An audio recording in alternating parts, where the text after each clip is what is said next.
Hello, this is Dr. Theo Tsoukalas.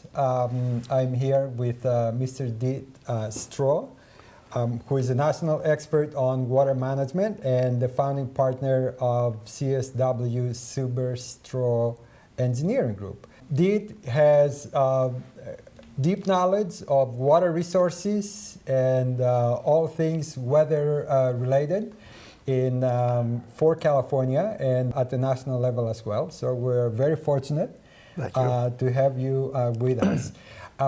Today we're going through the second part of a larger series we've started at NCTV that pertains to water resources, weather phenomena, emergency preparedness, and so on for Marin County and also for the state of California. We thank you for being with us. Thank you. I'm glad to be here.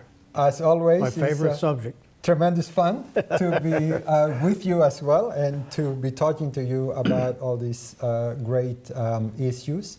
You do make a number of references in the book titled The Men Who Made It Rain, to climate change and to severe weather phenomena, El Nino included. So we will be talking about that today, and our focus is on El Nino. Let's dive in, if it's okay with you, to some of the questions we have here. Let's get wet. So if you could give us, to start with, kind of a rough sense about this phenomenon that we call El Nino. And perhaps we could combine 2 or 3 questions together. And that is, the first question being, what is it? And the second being, how is it created? And we do have some visual aids here. I will be flipping through this. We don't have very many. We have about 3 slides or so. So let's start with the first question. To the best of your understanding, what is El Nino? Everybody has a answer for that. I think people are still finding out a lot of information about El Ninos, and a lot of new theories are coming out, and very good ones, actually. The warming of the oceans and the phenomenon of water coming off of those oceans and vapor and all, and moving across the land and dumping. I've experienced, I know that, a couple of them. What years were those? 1980, 81, 82, 83, 82, 83. The unbelievably severe storms. What had happened was that we had, like we're getting right now, heavy duty rains in December. And then January 4th, it just unloaded, totally unloaded. And so January is the magic month. The magic month of when it happened in 82. And unbelievably phenomenal damage occurred. Not only did we get flooding, which is damaging in itself, but we lost hillsides, we lost whole valleys of trees coming down. In fact, one phenomenon, I'll never forget it, the trees standing up like this actually ended up down at the end of the valley, still standing, all enclosed in this mud. So, and we lost people. We had a lot of damage that way, and we lost people. And so it was. It happens every so often, and the El Nino, 97 or 96, whatever dates those are, that happened again. But you can go back historically, and you can pick up on what you have done on some research. You've done that. So. Right. So there is a cycle. Oh, yes. To that. I think that has been well documented, and as you mentioned, the knowledge about El Nino is still growing. Oh, yes. And because of its relation to global warming. And as you know, one of the expectations from current modeling of the relationship between global climate change or global warming and El Nino is that global warming is expected to generate a higher frequency of El Ninos with higher intensity. Yes. And so we have a graphic here which comes from the University Corporation for Atmospheric Research. It's or UCAR. UCAR is a consortium of university researchers who study El Nino, global warming, and so on. What we can see here is that in the top part of the chart, under normal conditions, we have the upwelling of cooler ocean water, that is the movement of ocean water from near the bottom of the ocean going up. It hits the eastern part of the Pacific. We can gauge perhaps somewhere off the Chilean coast. And then it moves in a cyclical way towards Southeast Asia.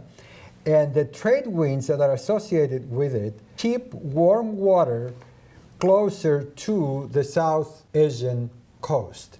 And so then the cold water kind of circulates going around from the Southeast Asian coast, going all the way up through Alaska and down. This is cold water in the ocean. Here we have normal conditions, which mean primarily that we have a drier environment in California. We do get rain and snow in the winter, but not as much. So during El Nino years, what we have is a reduction of upwelling, and therefore we have kind of an equalization somewhat between the surface water temperatures and the water temperatures in the Pacific Ocean right beneath the surface. And the trade winds, for reasons that are still not fully explained yet, as I understand it, switch. And instead of going from the eastern part of the Pacific to the western part of the Pacific, they go from the western part towards the eastern part. That pushes this high mass of warm water that is usually stationary near the Southeast Asian coast. It pushes it towards the eastern part of the Pacific, and therefore the western coast of the Americas. And so that's what we expect to get this year in California. Yep. And as we mentioned, I think in the earlier conversations we had a few days ago, there is a 90% certainty that this year we will get a very strong El Nino. It appears that way. Yeah. And it appears that way. So this is to give the audience kind of a taste about how this phenomenon is created and what it is. So it will be definitely headed to California, and it may also affect other parts of the western coast of the Americas as well.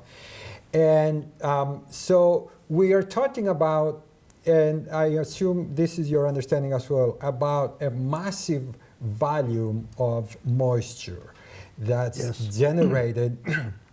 And of course, when it reaches the landmass, it condenses in the form of rain closer to the coast. And as we go farther east and it hits the Sierras, it hits the Trinity, Mount Shasta mountain ranges, it becomes snow. Right. And so we have a chart here that demonstrates the massive volume of that moisture and its arrival to California.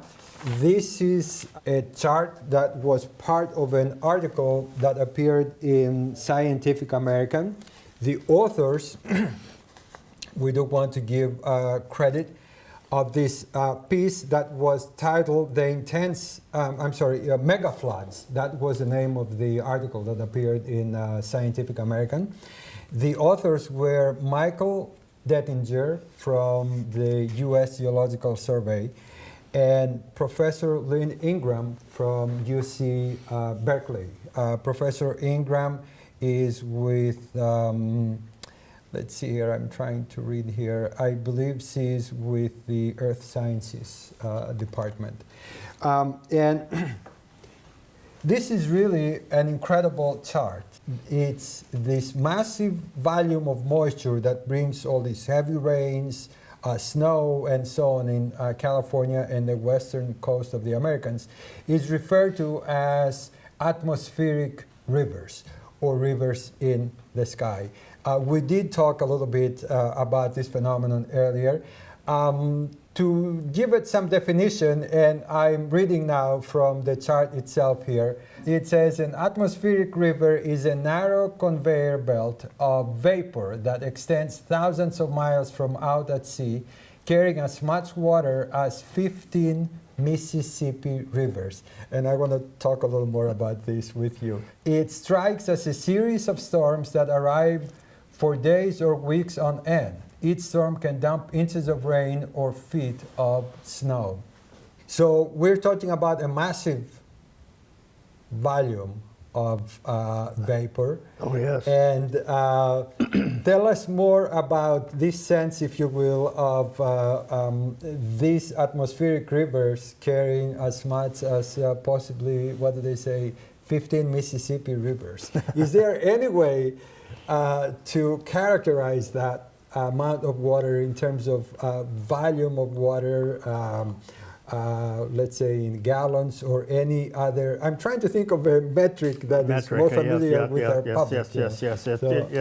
It's somewhat difficult to do. What's interesting about this river concept, that could actually happen anywhere along the coast, California. It may miss Marin County. It may hit the south, or go north. Mm-hmm. In all probability, since these things are very wide, 250 miles, you're going to hit something in California. Mm-hmm. But as far as volume, it's all I can relate to is my experience when I was a little fella, 5 years old. It would rain for 40 days and 40 nights, literally. And I don't know how much rain that was, but it was one heck of a lot of rain because everything was soaked. In 82 and 83, same currents. In December it was rain, and all of a sudden early January it just unloaded. Like 10 or 20 inches of rain in one day type of thing. And everything was saturated. So the volume is historically, the flooding in California it's a phenomenon, especially the Central Valley, Sacramento. Right. Flooded out, and over the years it's happened. The Yuba floods, the Sacramento floods, the higher reaches of California, of course, doesn't get that type of volume, but the lower areas, they flood. The rivers unload on each side, and a lot of the islands in the Central Valley get flooded out.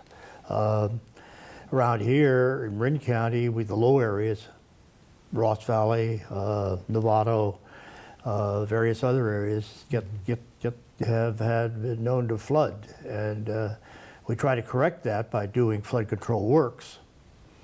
We try to make it happen so that it doesn't flood houses, at least maybe in the streets, but not in houses. So, talk about volumes, it's difficult to put that together other than inches of rain.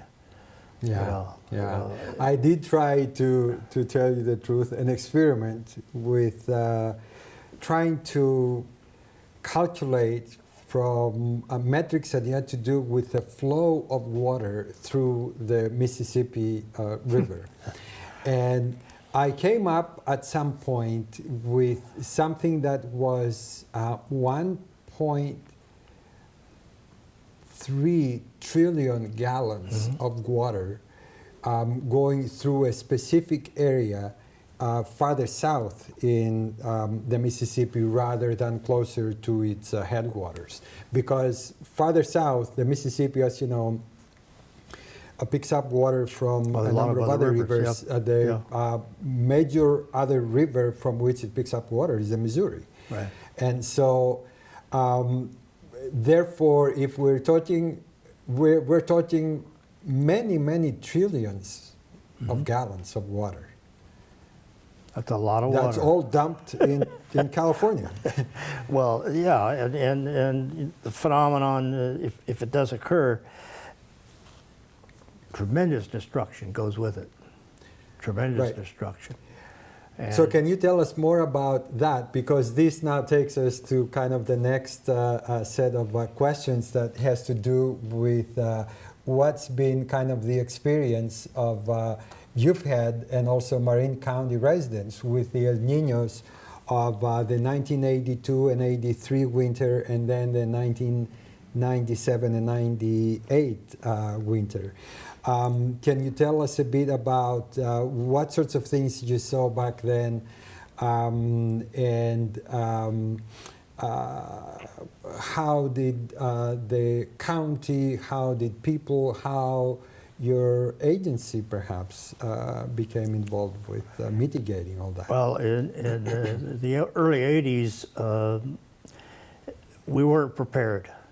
We were not prepared for this heavy-duty storms and what have you. And to the point that many of the structures on hillsides slid off their foundations or slid completely off, including the foundation, off the hill. One case in Tiburon where the house was down in the bottom of a valley near Paradise Drive, and this small slide started to occur, saturated ground, what have you, and way up above, probably almost a mile away. And when it unloaded, and as it went down the hill, it kept picking up more materials, trees, all kinds of other stuff. It took out the house, and it flattened the house. In fact, there was a Volkswagen car in the driveway, and it took it down, and when they finally found it, it was flat as a pancake. The gentleman that lived there went back in the house to get his hat, and his son was in the car and escaped. The man didn't. He ended up being taken out, got killed in this phenomenon. And interestingly enough, I played around with numbers and what have you, and I calculated the speed by which this slide hit that house, and it was moving around 45 miles an hour. Unbelievable. Just uncovered the road, went clear across and down into the bay. This phenomenon occurred all over Marin County, all over. Even out in the western Marin, you could see big slides and all this stuff occurring, covered roads and what have you. And so this is perhaps the most important reason why Marin County residents need to be actively involved with learning about this phenomenon and then also preparing for it. Right? And it's difficult to retrofit a house that's been there for 60 years and type of thing, but at the same time, recognize that there may be some problems, and then look into it a little more deeply, get a geotech engineer or somebody to help you out, structural engineer to help out, just like seismic retrofitting. It's the same thing. What can you give us a sense about the costs that might be involved for a typical Marin County home, let's say? Well, if you're going to retrofit and go through and try to make sure your house is still there on the hillside, you could be looking anywhere from $10,000 to $100,000 to do some of this stuff, depending on the circumstances. When that happened in the early 80s, tremendous cost, not only individual houses, but businesses. San Anselmo flooded out. Every one of the businesses there had water in there, and then, of course, all their merchandise and all the rest went. FEMA, of course, came in to help out, and all the rest of this stuff. But it was unbelievable. I've never seen Novato. All downtown Novato was flooded. All downtown? All downtown Novato was flooded. So this is 1980 to 83? Yeah, right. Now, later, in the 90s, when the next one came through, a lot of work already had been done, like in Novato for flood control. So the phenomenon wasn't as severe, results weren't so severe as before, because of flood control projects that have been incorporated. And when you're mentioning flood control projects, are you primarily referring to the construction of levees or other types of? Well, it depends on where you are and what you know. Like in the case of Nevada, we actually went through and improved the Novato Creek, so that there was less erosion, straightened some of the curves out, didn't concrete it. That's an old type Corps of Engineers approach to concrete everything. We didn't. It's his natural state, and it worked very well. We have an area subdivision called Navi Gardens here in Nevada that before that, in the 80s, water was in the houses. Actually, the first floor of the houses. During the late 90s, the water was in the streets, but not in the houses. So that works. Did affected and it helped out. We're now going through and coming up with our second and third phases of all that, which is actually talking about what you're talking about, this floodplain, and using the floodplain as a pool where water could go from the creek into that floodplain and be stored there while the storm one goes on through and then pumped out after the storm goes through. Oh, and then pumped out. Pumped out and into the bay. So things are being done a lot differently today than they were way back when. Environmentally sound, and we know a lot more. In the early 80s, we were caught off guard. So this is really fascinating, and it's also, I think, very instructive in the context of the coming El Nino. My historical understanding, general historical understanding of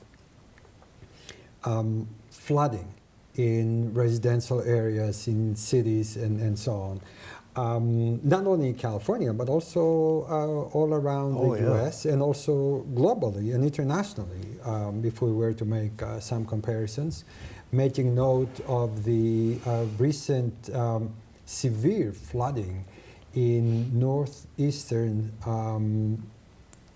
UK. They have, and it's so severe that they did upgrade their levees and flood controls and so on with major work that was done about 3 years ago, and nothing worked in this winter's flooding so far. But my general historical understanding has been that as people built up the natural environment, part of which is to cover up creeks and so on that were existing there for perhaps thousands of years. The drainage, the natural drainage system of these areas dissipates.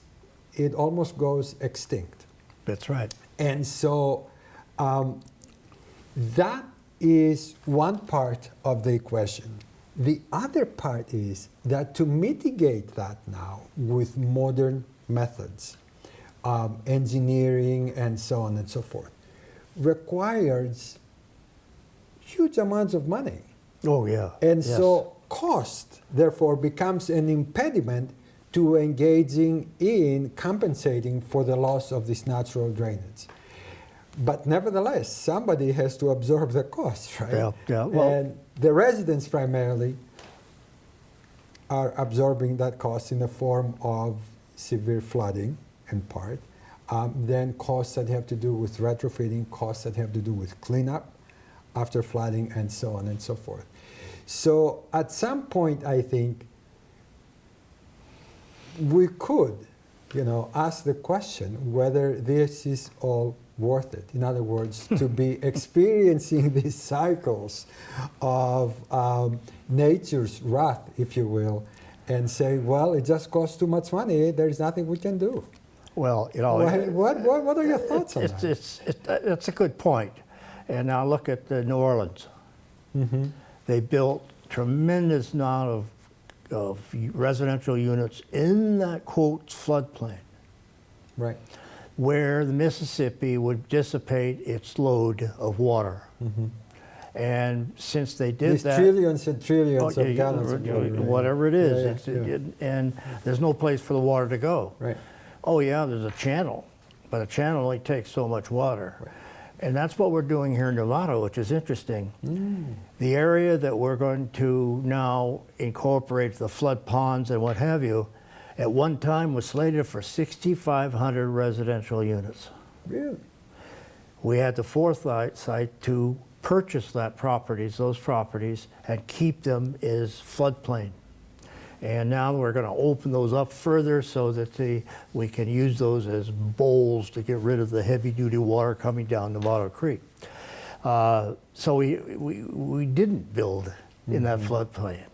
And whereas a lot of other areas, we talk about not only about El Nino, but when we get into one of the dry periods or into an issue with droughts and heavy-duty rains coming through and ocean rising, which is going to happen. Right. We have a lot of homes that are built literally in that zone where they're going to be underwater or be flooded. We're going to have to put in, if we're going to survive, those homes are going to survive, the only way you could do it is to create some sort of diking system or something, or buy them out. I know it's heresy to say something like that. But So good decision making, therefore, is part of the prevention exactly, right on. aspect of this. Right, and it has to be done environmentally.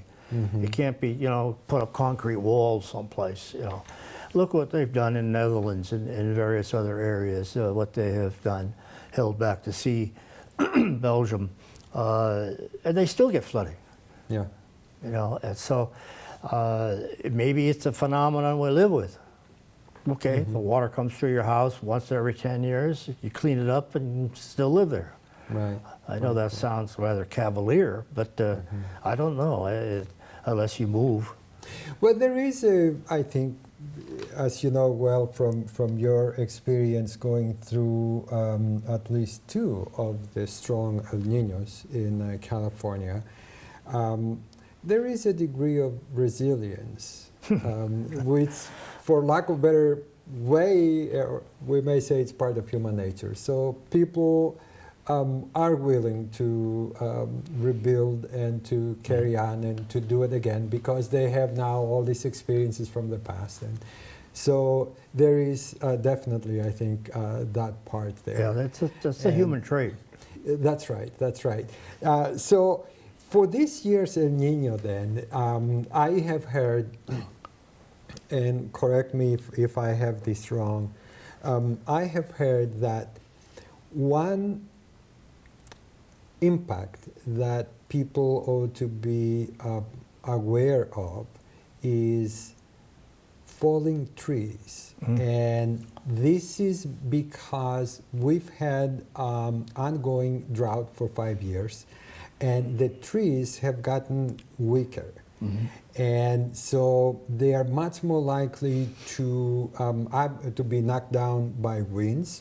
And then, of course, if they happen to be in landslides, then the entire tree or congregation of them, they just slide down. But I was thinking about this, so especially after I read today's news in the Marin IJ that we're making reference to the Tam Valley experience the firefighters had, where they got a lot of water. Mount Tam got up to now, I think, over 8 inches of water. 10 inches. 10 inches, huh? Yeah. See? And the firefighters were saying that they've been up all night taking care of fallen trees in that area. So what's your take on that? Well, that occurred in the 80s. In the same areas? Or? Oh, yeah. Tam Valley is a good example of flooding, what have you, that occurred down the lower reaches of that. But the upper reaches have a lot of eucalyptus trees. And eucalyptus trees have a tendency to, if they get wet and also heavy-duty winds, the limbs come off, the trees themselves fall over, what have you. So it depends on where you are and what have you, what type of tree issues occur. Like I mentioned, some of the slides and the valleys where the material came down, took out the trees, and the trees went right with it.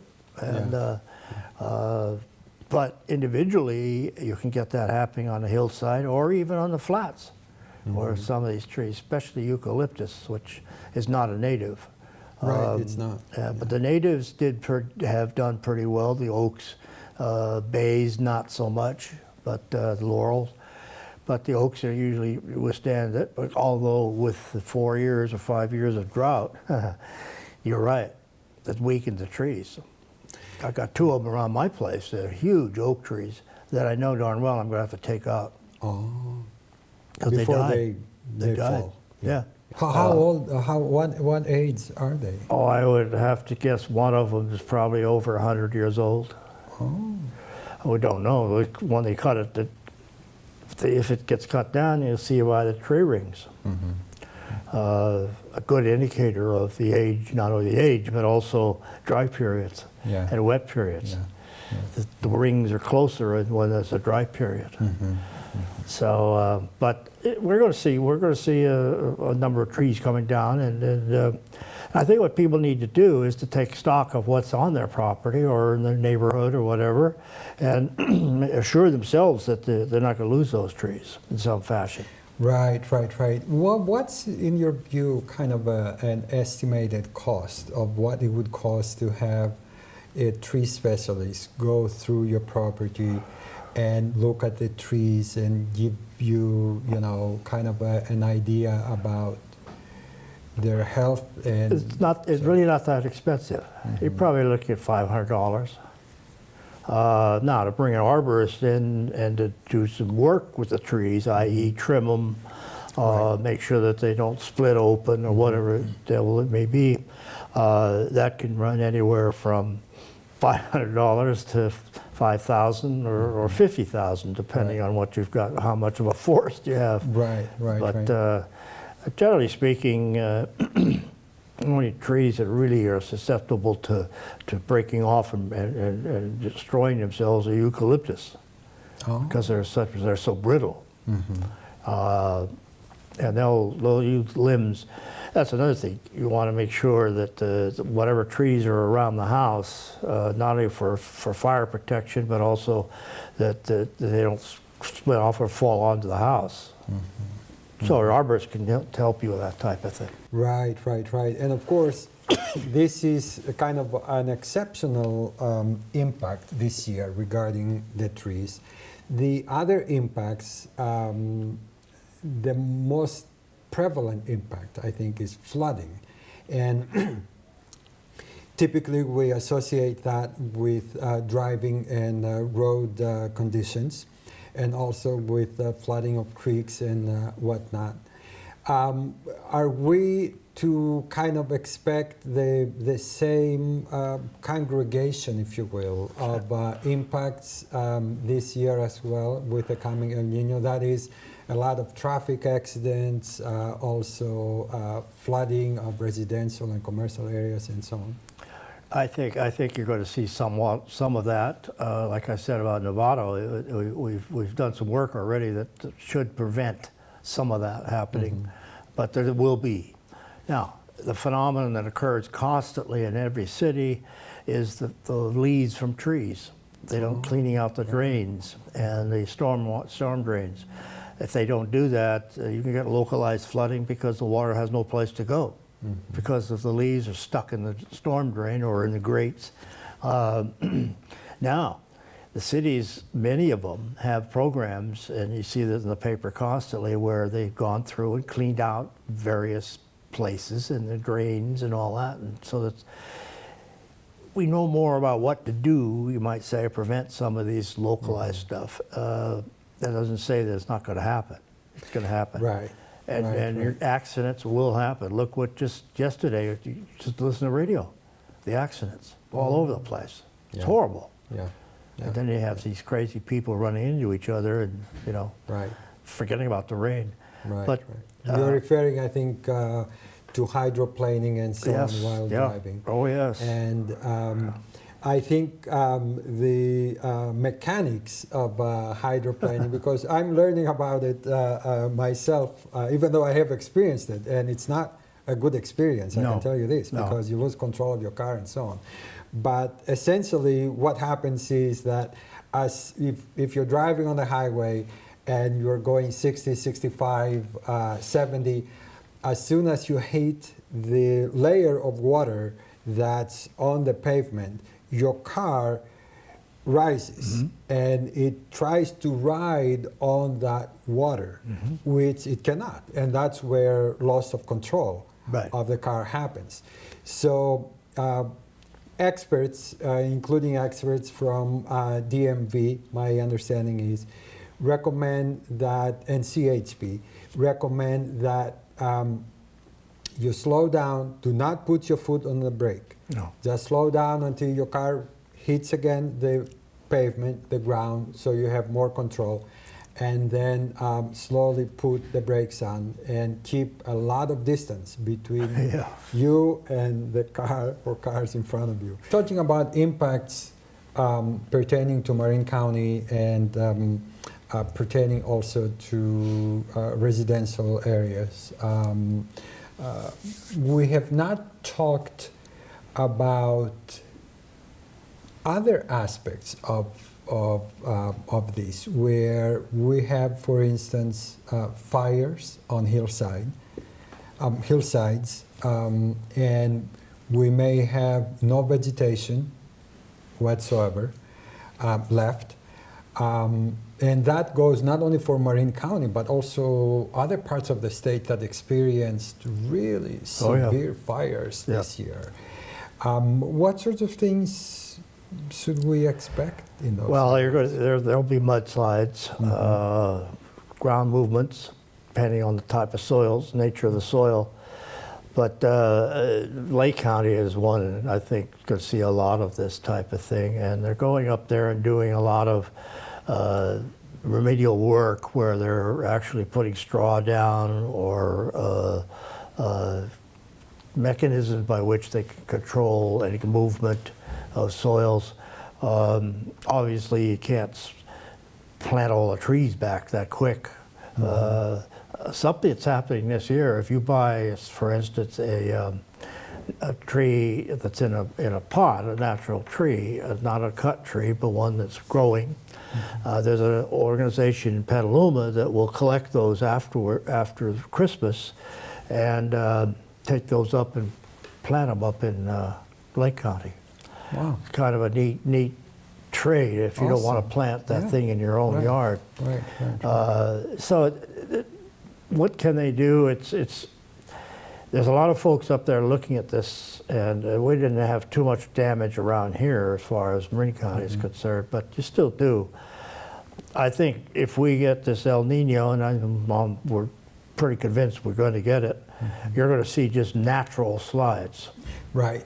And some of these slides, I think, especially when we're talking about the statewide impacts, may impact water reservoirs, right? Yes.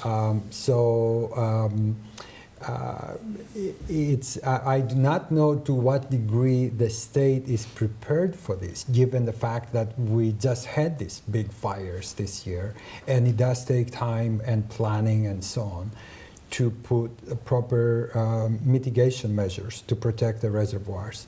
But certainly, I think we are going to see impacts. Oh yeah, yes, there's no question about that. There's a lot of organizations on a state level that are involved. The Office of Emergency Services, heavily involved in going around the state, taking a look at things.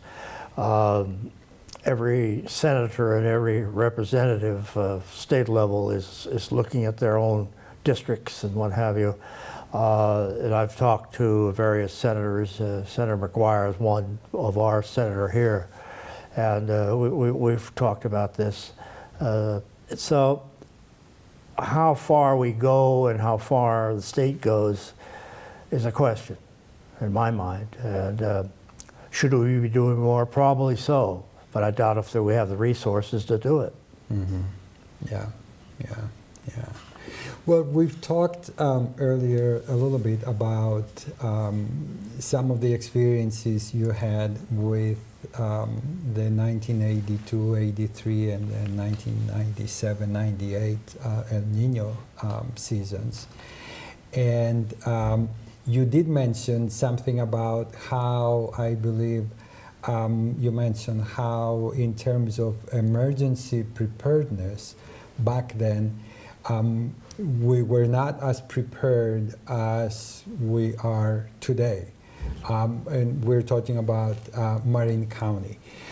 So it seems like one of the questions our viewers may have is, what kinds of resources are available in terms of emergency preparedness for these kinds of things in Marin County? And as we talk about it, we'll go into a bit more specifics. So. Well, a lot of the communities have either sandbags prepared and sand that you can fill the bags up, or you get your own bags and fill from piles of sand locally. Or go out and get your own. Not everybody needs sandbags because they're up on the hillsides or the hills or what have you. They're not in the lower areas which are prone to flooding. And what costs are we talking about? The bags themselves are comparatively cheap, $1 a bag or whatever it is. The sand is comparatively cheap. So you're not talking about a lot of money, depending on how many bags you need. And generally, in a lot of the areas, all you have to do is sandbag around garage doors, entrance doors, again, depending on location. Another thing the communities are doing now that they've never done before, and that's communicating with folks early on, early warning systems, so to speak, either sirens or actually sending police cars around to, notify people to get out or protect themselves in some fashion. Right.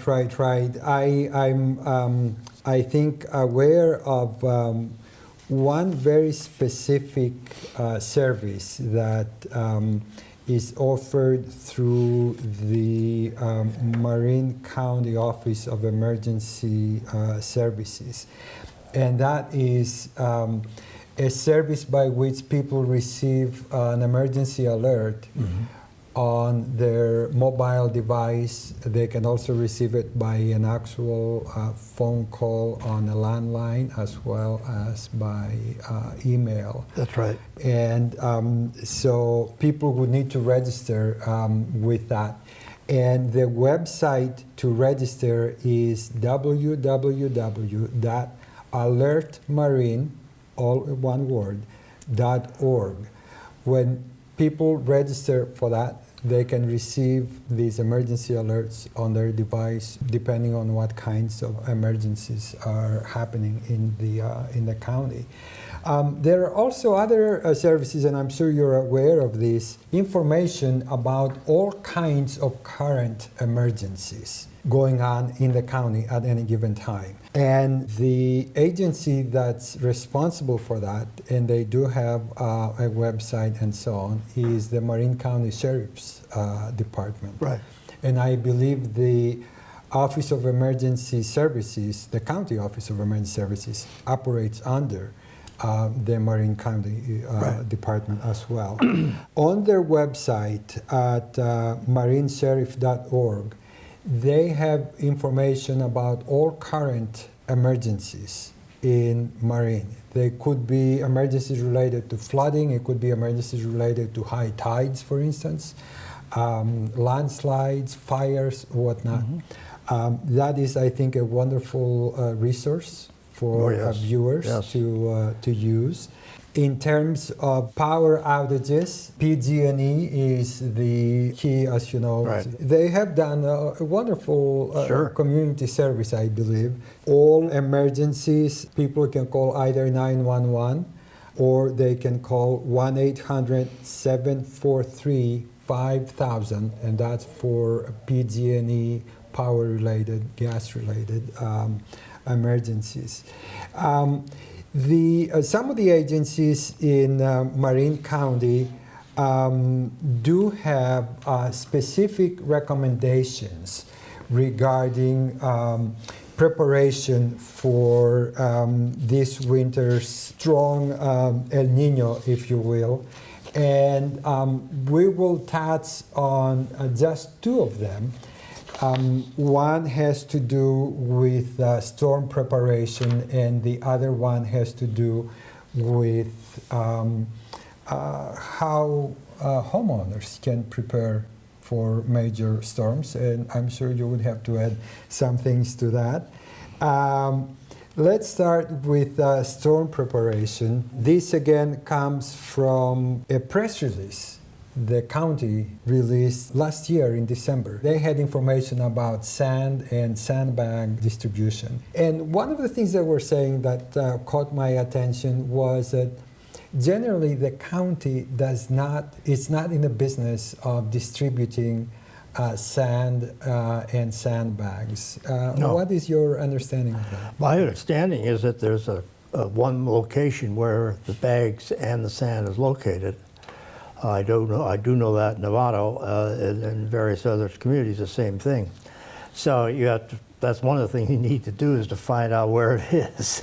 Right, and so to do that, viewers would have to contact their own city or town Department of Public Works. And that's it. The Public Works is usually the one that takes care of it. Sometimes it's the fire department, sometimes it's some of the other agencies, but just a common call to the city itself. You'll get the answers pretty quickly. And there are hardware stores that do have sandbags available for sale.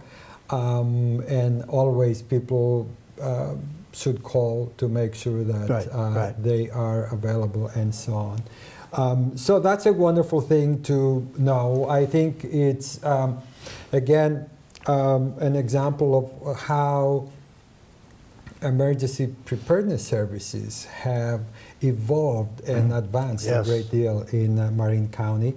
And then regarding how homeowners ought to prepare, the list of tasks to do are fairly similar, it seems like, year after year.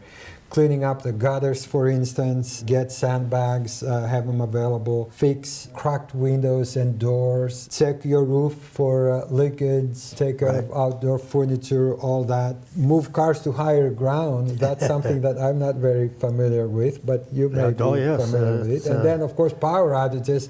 Typical stuff, it's common sense, having flashlights, having blankets in place and all that. One that has caught especially, I think, my attention, in addition to cars, moving cars to higher ground, is to be available to help your neighbors. Yes. And these are neighbors in needs. They could be seniors, they could be young people or people with disabilities who live by themselves. Is there something you'd like to add to that? No, it's interesting. It's no different than earthquake.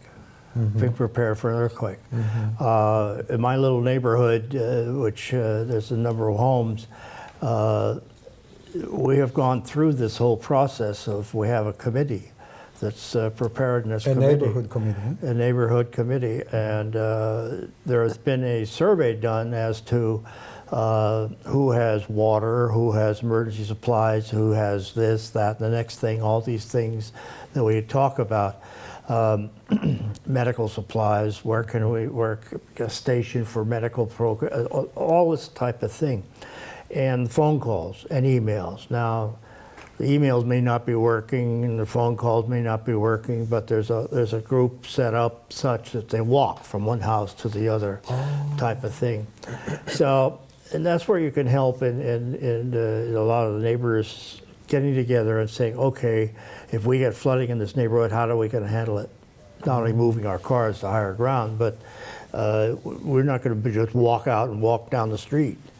Because one of the problems with that type of operation and doing that, if the street's got a foot of water on it, you don't know where the sewer manholes are. And they could have popped.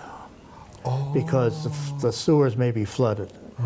Okay, and if they pop, there's a hole, and you walk and you'll fall into that hole. You could drown. Oh, how awful! You really get hurt. So be careful where you're walking. Be knowing where you're walking, and work together. Walk together. Don't just try to walk by yourself. But as a rule, avoid as much as you can having to walk in that flooded street. Yeah. So, just common sense. You mentioned it. Just common sense ideas. Flashlights. What happens when the lights all go out? Now, a lot of people collect millions of candles, and then they burn their house down. Well, that doesn't do any good. But get some good, or a generator. Buy a generator if you need to. They're not cheap. Yeah. But there's some good flashlights out there that, you know, make sure you have extra batteries. You don't know how long this thing's going to last. Yeah, that's right. That's right. That's right. That's right. That's right. It's really common sense to just be prepared, and the whole family be prepared what to do, when, and how, and where, and what happens. Yeah, yeah.